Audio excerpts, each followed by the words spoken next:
Have you ever wondered how tech giants like Google pass the torch of innovation from one device to another?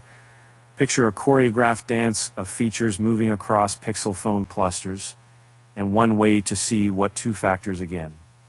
To now confirm those kids in the mid of other individuals, and you can make something in design that may be some mixture. The new Pixel 9 series is set to carry forward a bouquet of cutting-edge camera tools, including the intriguing autoframe and Reimagine.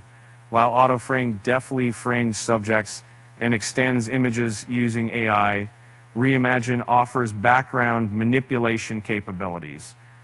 So it's evidence uncovered in the Google Photos app hints at these features, making their way to older Pixel models, potentially including the Pixel 6, Pixel 7, and Pixel 8 series. 3 distinct versions of the app, catering to various Pixel models, suggest a wider rollout strategy in the works.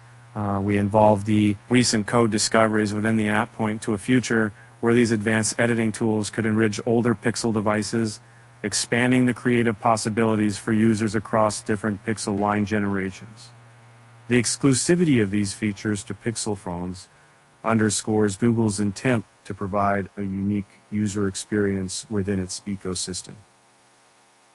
And while the exact timeline for this rollout remains uncertain, speculations are rife that these enhancements might find their way into older Pixel models through an upcoming software update. The technological dance of innovation continues, promising users a harmonious blend of new and familiar features. And now for a quick tech joke. Why did the smartphone go to therapy? To improve its self-esteem. With that said, thanks for watching, and until next time.